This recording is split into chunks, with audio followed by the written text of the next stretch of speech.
मेरे क्लाइंट थे, उनकी बच्ची घर से चली गई थी, मतलब गायब भी हो गई थी।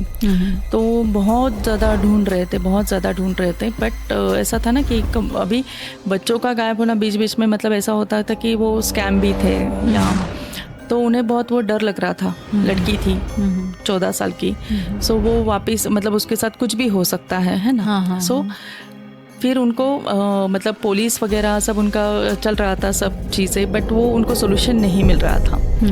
अब फिर मैंने उनका हैंडराइटिंग का सैंपल मंगवाया बच्ची का, तो उसमें दिखाई दे रहा था कि बच्ची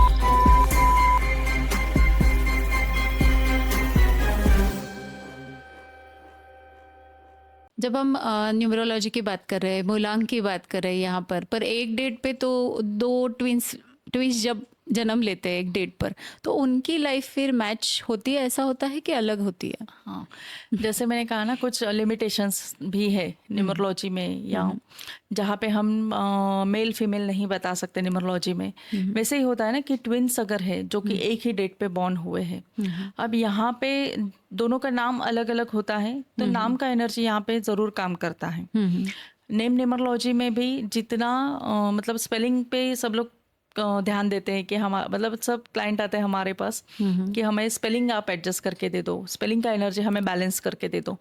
बट मैं कहूँगी कि स्पेलिंग ही नहीं, आप उसका प्रोनाउंसिएशन भी बहुत इफेक्टिव होता है। सो ट्विंस में ये बात दिखाई देती है कि नाम की एनर्जी उनके लिए अलग अलग काम करती है। काफ़ी बार ऐसा होता है ना कि अगर पत्रिका भी हम लोग देखें तो माइनूर कुछ डिफरेंस होता है, 1 मिनट का, 2 मिनट का, तो उसमें तो मतलब नक्षत्र भी चेंज नहीं होते हैं, ठीक है।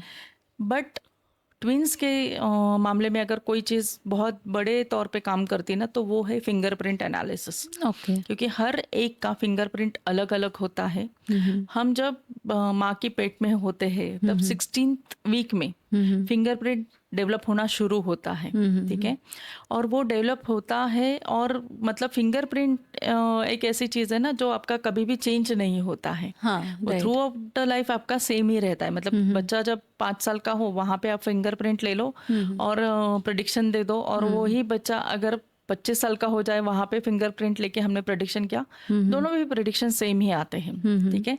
तो फिंगरप्रिंट ऐसी चीज़ है ना जहाँ पे आप बोल सकते हो कि क्यों दोनों अलग अलग है, सिमिलैरिटीज क्यों नहीं है, और है तो क्यों है, वो फिंगरप्रिंट से हम ज़्यादा एक्यूरेटली बता सकते हैं। और जैसे मैंने कहा, नेम न्यूमरोलॉजी ये भी एक पूरा का पूरा मतलब अलग उसमें कोर्स हो सकता है ना, उतना उसमें नॉलेज है, जिसको प्रोनोलॉजी बोलते हैं, कि जो हमारे जो हम लोग प्रोनाउंस करते हैं उसके ऊपर है। जैसे आपने देखा होगा, कभी आप ऑब्जर्व करो, जिन लोगों का नाम एस से शुरू होता है, मतलब स अल्फ़ाबेट हम मराठी में या हिंदी में या संस्कृत में बोलते हैं, वैसे स का एनर्जी आता है शुरू में, तो उन लोगों के लाइफ में इमोशनल स्ट्रगल बहुत ज़्यादा होता है, ठीक है।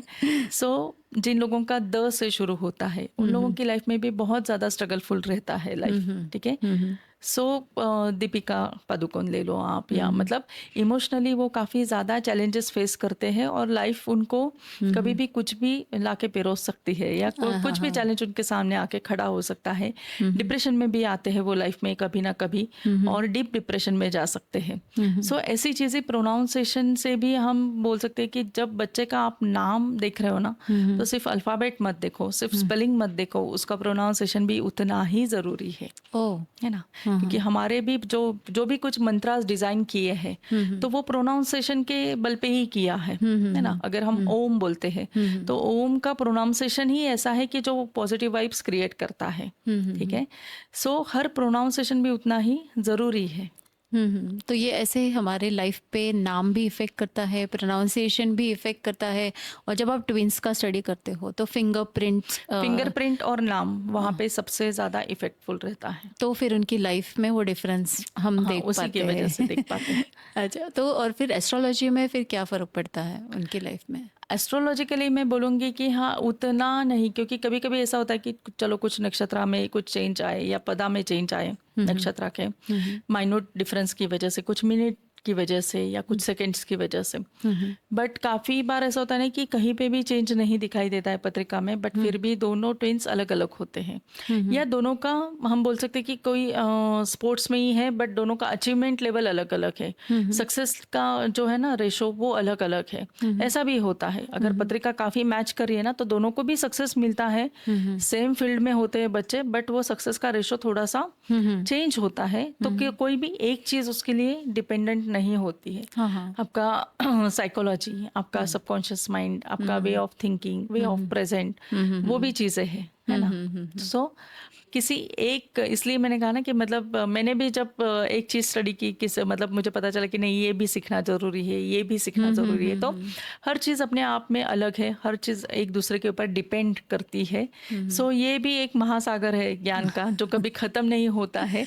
ऑकल्ट साइंस बहुत ही बड़ा टॉपिक है या बहुत ही बड़ा स्टडी है, उसमें बहुत वास्ट है वो स्टडी।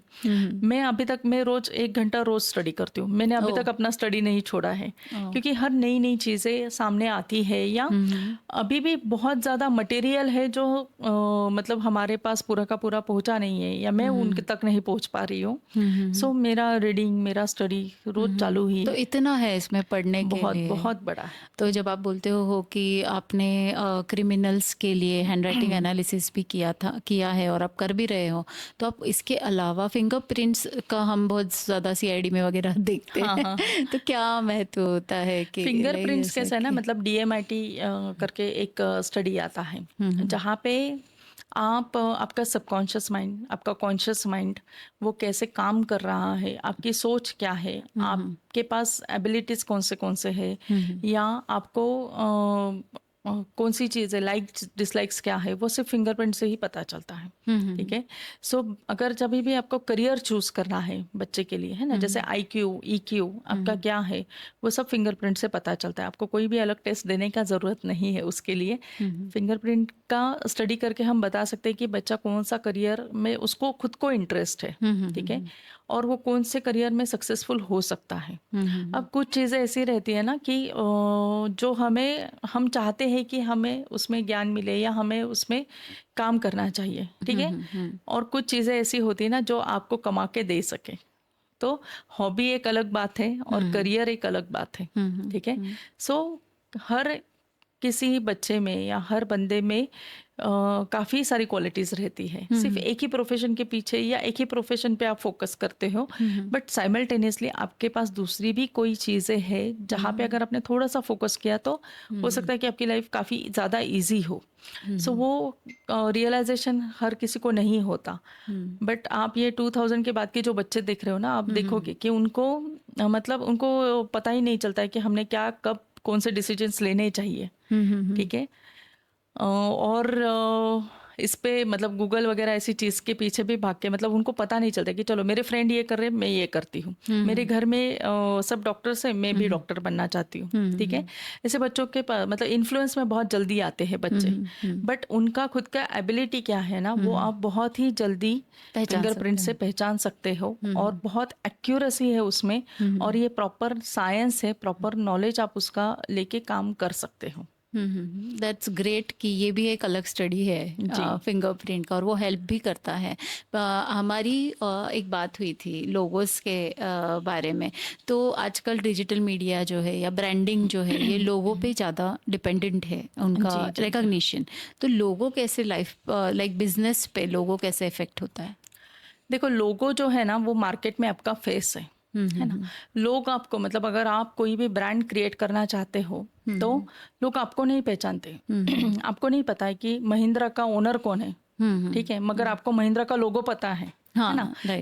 तो हमें लोगो पता होता है, बट लोगों के पीछे कौन काम कर रहा है ना, वो चीज़ें हमें पता नहीं होती, और वो ज़रूरी भी नहीं होती। अगर आपको कोई ब्रांड क्रिएट करना है या वायरल करना है तो उसके लिए लोगो ही है जो मार्केट में आपका फेस बन के खड़ा है, जिसमें एबिलिटी है कि आपके पास कौन से कस्टमर आए, क्या लेवल के आए, उनका पोटेंशियल आप पहले ही जज करके रख सकते हो कि मुझे इसी टाइप के कस्टमर चाहिए, मुझे यही क्लास पे काम करना है। आप कमोडिटी मार्केट पे फोकस करना चाहते हो या आप किसी प्रोफेशनल लेवल पे फोकस करना चाहते हो, वो आपका लोगो ही डिसाइड करता है।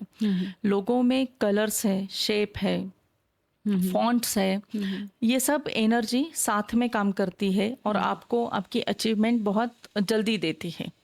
सो हमारे जो भी क्लाइंट है जो कि बिजनेस ओनर्स है ना, मतलब बिजनेस मैन के लिए ही ये काम करती है ये चीज़ें।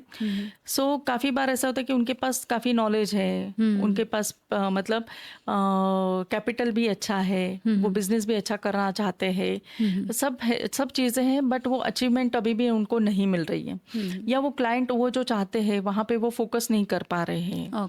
सो हम उन्हें हेल्प करते हैं कि आप आपका लोगो बनाओ जिसमें डिपेंड, मतलब लोगों पे काम करते टाइम में ना, मतलब आपका पत्रिका, आपका बिजनेस कौन सी चीज़ों में है, उसकी मार्केट में उसका कितना डिमांड है, ठीक है, आप कौन से मार्केट को कैप्चर करना चाहते हो, आप कौन से लोगों के साथ काम करना चाहते हो, B2B में जाना चाहते हो, B2C में जाना चाहते हो, ये सब सोच के हम लोग लोगो बनाते हैं क्लाइंट के लिए, जिसमें शेप है, कलर है, और वो उसके लिए मतलब आपके बिजनेस के लिए कौन सा प्लैनेट ज़रूरी है और आपके पत्रिका में कौन सा प्लैनेट एक्टिव है, उन दोनों का एनर्जी बैलेंस करना ज़रूरी है। जैसे अगर किसी को मीडिया में काम करना है, ठीक है, बट उसका वीनस ही वीक है, तो उसको वीनस उसका पावरफुल बनाना ज़रूरी है, तभी वो मीडिया में जा सकेगा, ठीक है। सो वो एनर्जी हम लोगों में भी डाल सकते हैं, लोगों से भी वो एनर्जी बूस्ट कर सकते हैं और उनको जल्दी से जल्दी अचीवमेंट मिलती है। तो ये भी एक साइंस है कि लोगो कैसे आपके बिजनेस को कनेक्ट करता है, और जिसके बड़े बड़े ब्रांड्स है ना जो कि मतलब आज आपने देखा होगा कि काफ़ी बड़े बड़े ब्रांड्स, पार्ले जी से लेके जो कि कमोडिटी मार्केट में काम करते हैं, कोलगेट वगैरह, ऐसे ब्रांड्स जो कि कमोडिटी मार्केट में काम करते हैं, और बड़े लग्जरियस ब्रांड जो है उसमें काफ़ी ज़्यादा मतलब डिज़ाइनिंग लेवल पे ही बहुत ज़्यादा डिफरेंस होता है, और वो लोग ये सब चीज़ें ध्यान में रख के ही अपना लोगो बनाते हैं, क्योंकि लोगो के पीछे कोई एक, अभी जैसे आपका ब्रांड बड़ा होता है ना, किसी एक के हाथ में नहीं रहता है वो, है ना, काफ़ी सारे लोग उसमें इन्वॉल्व होते हैं। सो हर एक का पत्रिका हम चेक नहीं कर सकते, हर एक का न्यूमरोलॉजी का कैलकुलेशन हम नहीं कर सकते, बट उस ब्रांड के लिए कौन सा क्लाइंट चाहिए, उनको कौन से क्लाइंट चाहिए, उनको कितना आगे के 4 साल में, आगे के 10 साल में उनको कितना अचीवमेंट चाहिए, ये साइकोलॉजी भी उस पर काम करता है।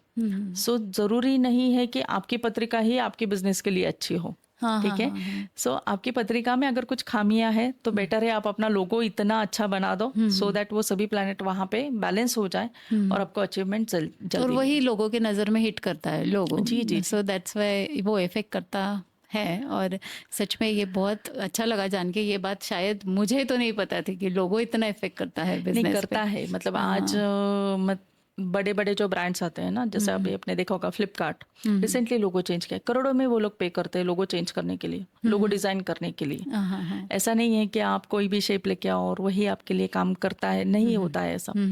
कोई भी जब ब्रांड आता है ना तो उसके पीछे बहुत बड़ा स्टडी रहता है, बहुत बड़ा, और वो लोग अवेयर रहते हैं इन चीज़ों से, और वो हमारे साथ काम भी करते हैं, और उनका अचीवमेंट लेवल भी बहुत फास्ट होता है।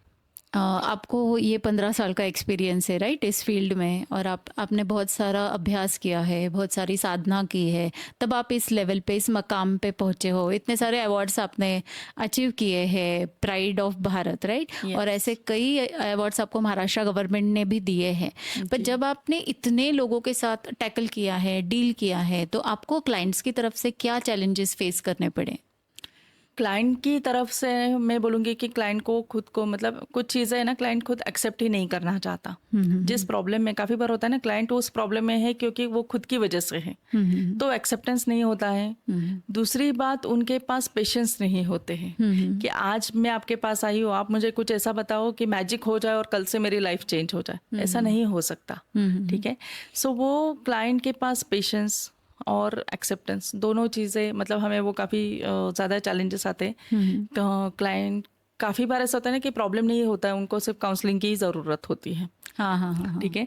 सो क्लाइंट को वो मतलब अगर मैं किसी क्लाइंट को बोलूँगी कि नहीं आपको काउंसलिंग की ज़रूरत है, क्लाइंट वो एक्सेप्ट नहीं करता है, फिर वो बोलता है नहीं आपको आता ही नहीं है कुछ, मैं दूसरे के पास चला जाता हूँ। मतलब जब तक वो उनके पास मतलब कुछ कुछ होता है ना कि नहीं जब तक मैं कुछ खर्चा नहीं करता तब तक मतलब मैं मेरे लिए काम नहीं हो रही है चीज़ें।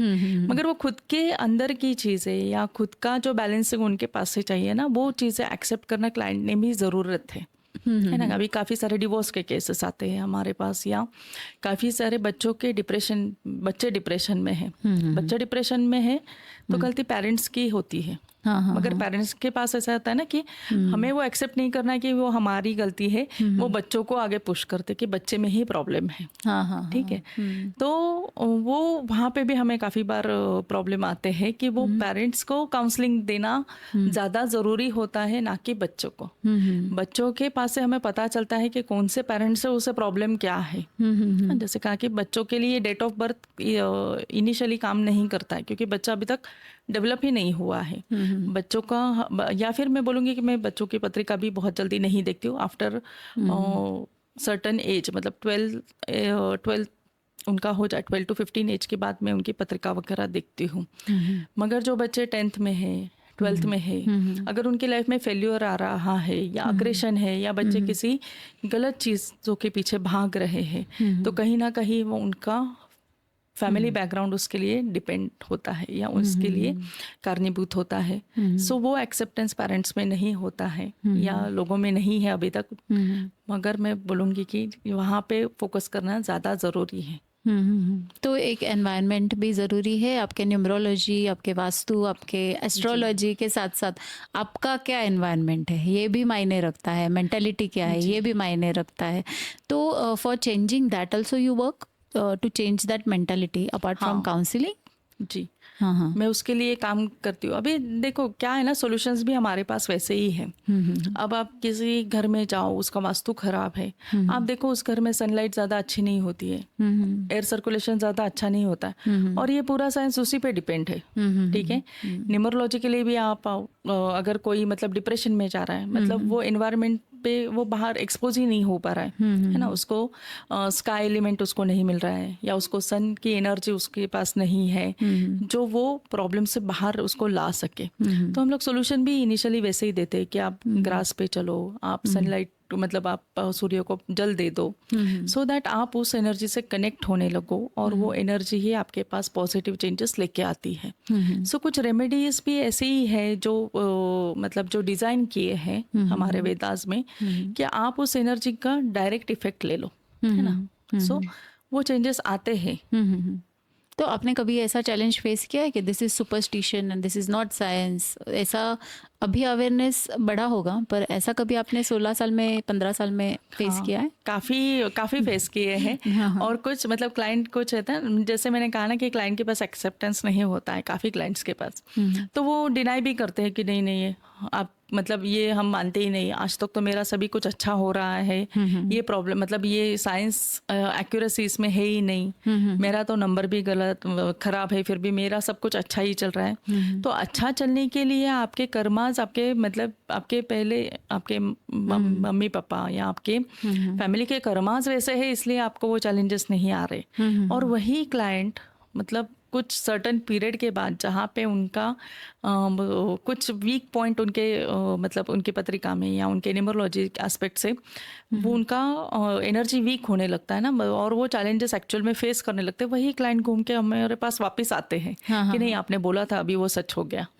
ठीक है। सो अगर उन्होंने पहले ही एक्सेप्ट किया रहता तो हो सकता है कि वो इतना बड़े लॉस में ना जाए। तो precaution is better than cure, ऐसे बोलते हैं हम ऐसे। हाँ, तो ये सच में जो एक बैलेंसिंग साइंस है और ये हर किसी ने सीखना भी चाहिए, पर क्या ये हर किसी के बस की बात है कि कौन ये सीख सकता है, किसे ज़्यादा बेनिफिट हो सकता है, या कौन ये एक्यूरेटली सीख सकता है, ऐसा कुछ है? एक्यूरेटली कौन सीख सकता है उससे भी ज़्यादा ज़रूरी है कि आप उससे कितना दिल से अटैच हो सकते हो उस एनर्जी को। ठीक है। दूसरी बात है कि आपका इंट्यूशन कितना प्योर अच्छा है, इंट्यूशन पावर आपका कितना है। और तीसरी बात है कि आपके कैलकुलेशंस कितने अच्छे हैं। ठीक है। सो काफ़ी बार ऐसा होता है ना कि आपके कैलकुलेशन बहुत अच्छे हैं, इंट्यूशन आपके पास नहीं है, हर एक किसी के पास नहीं होता है इंट्यूशन पावर, सिक्स सेंस सबके पास होता है, बट इंट्यूशन पावर आपका वीक है, मगर आपके कैलकुलेशन बहुत अच्छे हैं। सो कैलकुलेशन मतलब जैसे हम लोग सीखते हैं ना मैथ्स में 1+1=2, ठीक है, तो न्यूमरोलॉजी तो वैसा ही है कि आपको सब कुछ सिखाया जाता है कि ये चीज़ है तो ऐसे काम करेगा, ये चीज़ नहीं है तो ऐसे काम करेगा, ठीक है। रेमेडीज आपको दिए जाते हैं कि बाबा ये ऐसा है तो इसके लिए वो XYZ रेमेडी भी है, ठीक है। सिर्फ आपको वो चैनलाइज करना है। और जिनके पास खुद के पास इंट्यूशन होता है तो उन्हें तो मैं बोलूँगी कि बर्थ डेट का हमें ज़रूरत भी नहीं होता वो टाइम पे। तो किसी का फेस देख के या किसी का किसी वास्तु में जाके ही वो इमीडिएट बोल सकते कि इस वास्तु में कुछ प्रॉब्लम है, ठीक है। सो या तो आपका इंट्यूशन अच्छा होना चाहिए या तो आपके कैलकुलेशन अच्छे होने चाहिए। और इतना भी डिफ़िकल्ट नहीं है, मतलब मैथ्स के जितना डिफ़िकल्ट नहीं है 100% ये। सभी कुछ टू द पॉइंट है, सभी कुछ आपको टू द पॉइंट सिखाया भी जाता है और आप इजीली उसको अप्लाई भी कर सकते हो। और आज आपसे ये जानकर मुझे बहुत अच्छा लगा कि वैदिक साइंस ये एक अपने एजुकेशनल सिस्टम में एक बहुत अच्छा पार्ट है। और ये सब सुनकर तो मुझे ऐसे लगता है कि डॉक्टर्स जैसे हमारी बॉडी हील करते हैं मेडिसिन से, वैसे ही ये काम करता है एज अ डॉक्टर। जी, दूसरे के प्रॉब्लम्स और ये आपको बहुत पहले बताता है। हाँ, जैसे मैंने कहा कि हैंडराइटिंग की हमारे जो हम लोग सोचते हैं ना, देखो बचपन में हमें सबको एक ही जैसा हैंडराइटिंग सिखाया है स्कूल में, 4 लाइन में कैसे लिखना है, ठीक है। मगर जैसे ही 4 लाइन हट जाते हैं हर एक का हैंडराइटिंग चेंज होता है। आपका अग्रेशन, आपका इमोशन, सब कुछ हैंडराइटिंग में आता है, ठीक है। सो कौन से आगे आपको चैलेंजेस आने वाले हैं हेल्थ वाइज, इमोशन वाइज, वो आपके हैंडराइटिंग में पहले ही दिखाई देते हैं। तो जब डॉक्टर आपको बोलेंगे कि ये जाके ये टेस्ट करो, उनको जब तक दिखता नहीं है तब तक वो बोल नहीं पाते, वो मेडिसिन नहीं दे पाएंगे। मगर हम प्रिकॉशन पहले से ही ले सकते कि ये प्रॉब्लम आगे आने वाली है तो प्रिकॉशन अभी ले लो, अभी उसमें कुछ चेंजेस करो सो दैट आप वो लेवल तक वो प्रॉब्लम आपके पास ना आए, है ना। वो बैरियर हम लोग खड़ा कर सकते हैं उसके लिए। सो मैं बोलूँगी कि डॉक्टर से भी मतलब उससे भी ज़्यादा जल्दी हमें यहाँ पे पता चलता है कि क्या प्रॉब्लम आने वाले हैं हेल्थ में, इमोशन लेवल पे या फिजिकल लेवल पे, हमें सब पता चलता है। या किसी का रिलेशन कैसा है अपनी फैमिली में, हस्बैंड के साथ कैसा है, वाइफ के साथ कैसा है, मदर फादर के साथ कैसा है, वो सभी चीज़ें हमें हमारे पत्रिका से, न्यूमरोलॉजी से, हैंडराइटिंग से पता चलती है। तो कोई एक ऐसा आपके प्रोफेशन में हुआ कोई इंटरेस्टिंग किस्सा या इंटरेस्टिंग इंसिडेंट आप बता सकते हो? जी, हैंडराइटिंग के लिए मैं बोलती हूँ, अभी हैंडराइटिंग का ही हम बात कर रहे हैं। सो मेरे क्लाइंट थे, उनकी बच्ची घर से चली गई थी, मतलब गायब भी हो गई थी।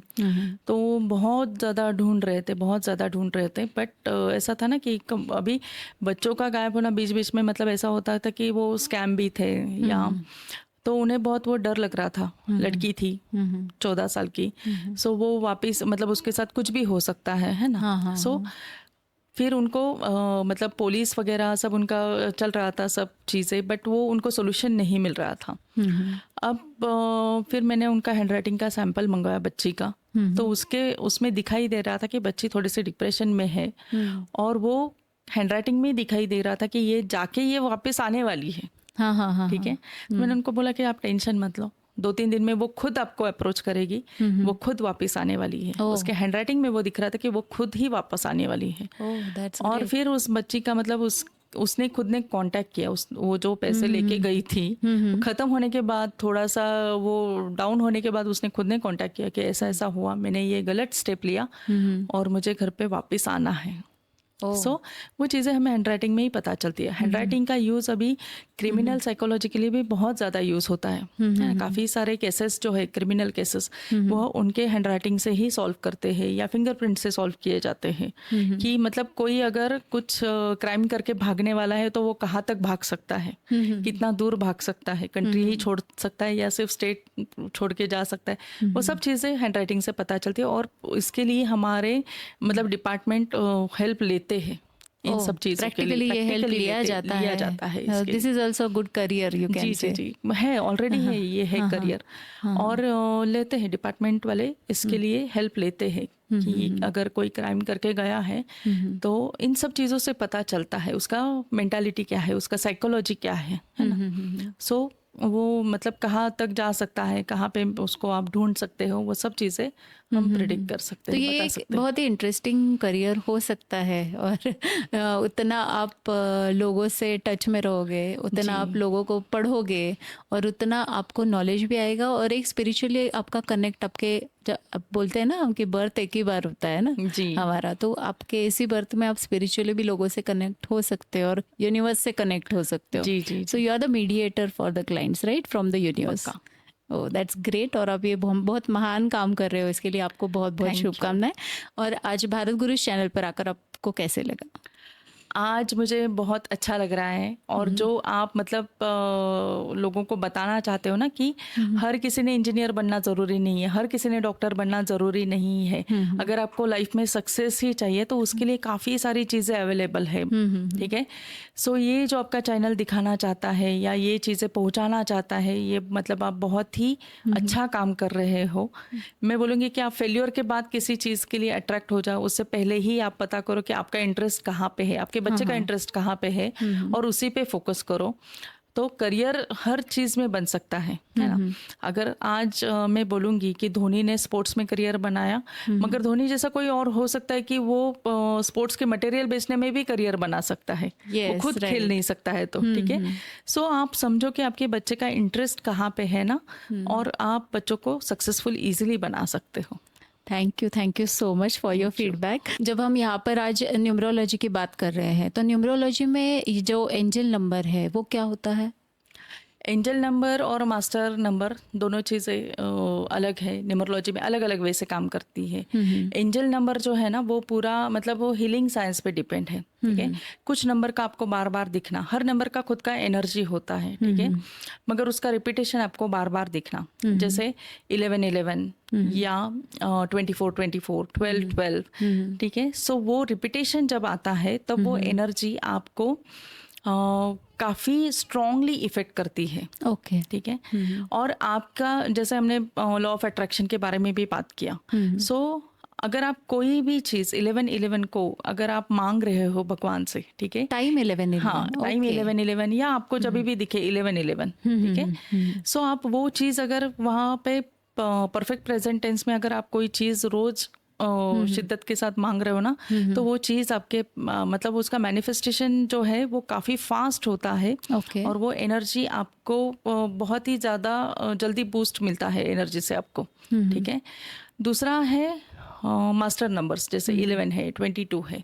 तो जैसे मैंने कहा कि हर एक प्लैनेट का खुद का एनर्जी है, बट जब वो डबल में आता है, वो अपने साथ ही दूसरा मतलब अपना ही प्लैनेट वो डबल एनर्जी में जब काम करता है, तब वो एनर्जी लेवल बहुत ही हाई होता है। ओके। तो इन लोग 11 या 22 या 33 इनको मास्टर नंबर भी कहा गया है। तो आपके पास सन का एनर्जी है, बट वो डबल काम करता है, डबल फोर्स के साथ काम कर रहा है। सो वो जल्दी उसको स्पीड भी ज़्यादा मिलता है, उसमें वो एनर्जी भी काफ़ी हाई होता है, और अचीवमेंट्स भी बहुत जल्दी मिलते हैं। सो अगेन मैं कहूँगी कि मतलब ये साइंटिफिक वे से अगर आप यूज़ करो इस एनर्जी को, या जो भी हीलिंग नंबर्स है ना, कुछ नंबर्स ऐसे मैंने जैसे कहा कि हर रेमेडी, हर चीज़ का आप स्टोन नहीं पहन सकते, स्टोन पहन के ही आप वो प्लैनेट को बूस्ट नहीं कर सकते। सो आप इस वे से भी उस एनर्जी को बूस्ट कर सकते हो कि आप उस पर्टिकुलर टाइम का यूज़ करो या पर्टिकुलर नंबर का बार बार यूज़ करो। फिर आप अपने मोबाइल के स्क्रीन लॉक करने के लिए भी उसका यूज़ कर सकते हो, सो दैट वो आप एनर्जी के साथ बार बार रहो, और वो एनर्जी आपके पास बहुत जल्दी आए, या कोई भी चीज़ आपको मैनिफेस्टेशन उसका जल्दी आपको मिले। तो मास्टर नंबर ऐसे यूज करना चाहिए? हाँ, मास्टर नंबर का अपना पावर ज़्यादा है, मतलब नंबर सिंगल 1 जितना काम करता है, वही वो मास्टर नंबर में 11 में आता है, तब उसका पावर डबल होता है, और वो पॉजिटिव वे में डबल हो रहा है, ठीक है। तो 111 अगर आप जोड़ दोगे तो वो अलग वे से काम करेगा, मगर मास्टर नंबर जो है वो 2 डिजिट को ही कहा गया है, जैसे 11 है, 22 है, 33 है, तो ये सारे मास्टर नंबर है, क्योंकि एक प्लैनेट अपने साथ अपनी ही एनर्जी डबल करके चल रहा है, और वो पॉजिटिव वे में काम भी कर रहा है, इसलिए इसको मास्टर नंबर कहते हैं। तो मास्टर नंबर का यूज हमने कहाँ देखने को मिल सकता है हमें? जैसे कहते हैं ना कि नंबर 2 वाले बहुत इमोशनल होते हैं, ठीक है, क्योंकि उनका मून पावर बहुत एक्टिव होता है। बट जब वो 11 से 2 आता है ना, तब वो पावर भी दिखाता है, आपको पावरफुल भी बनाता है। जैसे आपने अमिताभ जी का देखा होगा, है ना, उनका बर्थडे थे 11। सो अमिताभ जी इमोशनल होते, आप देखो कभी भी, मतलब उनके आंखों में से बहुत जल्दी आंसू भी आते हैं, ठीक है। बट उनकी आवाज में या जो लीडरशिप क्वालिटी उनके पास है, वो 11 की वजह से है। ओके, ठीक है। सो ये चीजें ऐसे काम करती है। तो ये मोबाइल नंबर में भी कहीं इफेक्ट होता है कि नहीं? जी, होता है। अच्छा, हाँ, किसी भी प्लैनेट का अगर हमें, मतलब जो प्लैनेट आपके पास वीक है या नहीं है, और मैं उसको आपको डायरेक्ट रेमेडी से नहीं उसको बूस्ट कर सकती, तो हम लोग वो मोबाइल नंबर में ऐड ऑन करते हैं। क्योंकि मोबाइल नंबर का कैसा है ना कि थोड़ा सा इनडायरेक्ट वे से वो एनर्जी आपके लिए काम करता है, बट आपको उस प्लैनेट के सब बेनिफिट भी देता है। सो जिनके पास, जिनका सन का पावर बढ़ाना है, तो हम मोबाइल नंबर में उनका सन का एनर्जी बढ़ाते हैं। हाँ, उसके लिए प्लेसमेंट है, उसके लिए टोटल भी ज़रूरी है, बट वो एनर्जी हम वहाँ से बूस्ट कर सकते हैं। गाड़ी का नंबर है, आपका मोबाइल नंबर है, आप पासवर्ड किसी चीज़ के लिए रखते हो, पिन कोड रखते हो, या ऐसी चीज़ों के लिए, मतलब जो चीज़ आप बार बार कर रहे हो ना, तो वो एनर्जी अपने आप चैनलाइज हो जाती है, and that effects on our life जी, इन दैट वे। और जब यहाँ पर एंजल नंबर जो है वो टाइम के बारे में ही टाइम के बारे में नहीं है, हर चीज़ के बारे में। मतलब एंजल नंबर ऐसा है ना कि हमारे आजू बाजू में एंजल्स, हर भगवान ने ना हमारे साथ 2 एंजल्स दिए हैं, ओके, कि जो आपको हेल्प करें। आप भगवान से हेल्प मांगते हो तो भगवान खुद नहीं आते हैं, ठीक है, वो किसी और को भेजते हैं आपके लिए हेल्प करना। जैसे अगर कोई बीमार हो और उसने स्पेसिफिक एनर्जी के लिए काम किया या स्पेसिफिक एनर्जी को इनवाइट किया है, ठीक है, तो वो एंजल्स क्या करते हैं ना, मतलब किसी अच्छे डॉक्टर के पास आपको पहुंचा देंगे। अचानक से कोई आपको ऐसा मिलेगा कि जो बोलेगा कि नहीं बाबा, आप ये नहीं, ये डॉक्टर के पास जाओ। तो ऐसे वो काम करते हैं, वो आपके लिए ब्रिज बनाते हैं, वो आपके लिए रास्ता बनाते हैं। सो वो एंजल्स को आपने जब इन्वाइट करना है, तब हम ये एंजल नंबर का यूज करते हैं। ओके। अब कुछ लोगों को ऐसे लगता है ना कि उनके पास वो एनर्जी खुद ब खुद आना चाहती है, तो उन्हें वो नंबर बार बार दिखने लगते हैं। 111 दिखता है, या घड़ी में आप जब भी आप घड़ी की तरफ देखो आपको 1111 दिखेगा, या घड़ी में जब 1111 हो वो आपको दिखाई देगा, कार के नंबर में दिखाई देता है। मतलब वो बार बार वो एनर्जी आपको दिख रही है, मतलब वो एनर्जी चाहती है कि आप उसके साथ रहो। वो आपको हील करने में, आपको पॉजिटिव बनाने में भी वो हेल्प करती है। जैसे कि अगर आपके आजू बाजू में एंजल्स हो तो आपको बटरफ्लाइज वगैरह अचानक से दिखने लगते हैं, अचानक से कुछ नंबर्स दिखने लगते हैं। तो एंजल हीलिंग भी एक कोर्स आता है, या एंजल्स के साथ आपने कैसे डील करना है, एंजल्स को कैसे बुलाना है। ऑटोमेटिक राइटिंग भी आपने सुना होगा कि जहाँ पे मैं कुछ क्वेश्चन एंजल को पूछती हूँ और मैं आईज बंद करके सिर्फ पेन हाथ में रखती हूँ, तो उसका आंसर अपने आप आता है। तो इतने पावरफुली एंजल भी काम करते हैं। तो ये सब एक अभ्यास है, एक स्टडी है, ये सब एक स्टडी है। हाँ, और ये स्टडी के साथ साथ ये एक साइंस भी है। तो आज यहाँ पर जब आप देखते हो कि यंग जनरेशन, जैसे आपने उस बच्चे का डिप्रेशन का भी हमें एग्जाम्पल दिया, या फैमिली एनवायरनमेंट का एग्जाम्पल दिया, तो जाते जाते आप जब इस समाज को देखते हो या लोगों से मिलते हो, तो कोई मैसेज आप देना चाहते हो सबको? हाँ, मैं बोलूँगी कि प्रॉब्लम हमारे लाइफ में काफ़ी सारे हैं, मगर ऐसा कोई भी प्रॉब्लम नहीं है जिसके लिए सोल्यूशन नहीं है, ठीक है। सो सोल्यूशन पे आप फोकस करो, सोल्यूशन के लिए आप ग्रीडी रहो, ना कि प्रॉब्लम के लिए आप बहुत ज़्यादा सोचो। प्रॉब्लम नहीं है, चैलेंजेस नहीं है, तो लाइफ को कुछ मीनिंग नहीं है, ठीक है। मगर प्रॉब्लम के सामने सरेंडर होने से अच्छा है आप सोल्यूशन के लिए ग्रीडी रहो, उसके पीछे दौड़ो, उसके लिए आप इनवाइट करो, या उसके पास पहुंचने का ट्राई तो करो, ठीक है। एक चांस दे दो अपने आप को, सो दैट वो सॉल्यूशन आपको मिले और आपकी लाइफ आसान हो। बहुत बुरा होने से अच्छा है कि कुछ बेटर, थोड़ा कम बुरा हो, ठीक है। ये कुछ मैजिक नहीं है, ना ही न्यूमरोलॉजी ना ही एस्ट्रोलॉजी में कुछ मैजिक नहीं है। बस आपको वो पहचानना है कि मुझे कौन सा रास्ता लेना है, सो दैट मुझे जो हर्डल्स आने वाले हैं वो थोड़े से कम आए, है ना। मंजिल तक पहुंचने के लिए आपने कौन सा रास्ता चुनना चाहिए वो हम बताते हैं, ना कि ऐसा है कि आज मतलब हम किसी के भी पास ये ताकत नहीं है, या कि आपका पूरा का पूरा लाइफ वो 360 डिग्री चेंज करके रखें, ठीक है। उसके लिए खुद मेहनत आपको ही करनी है।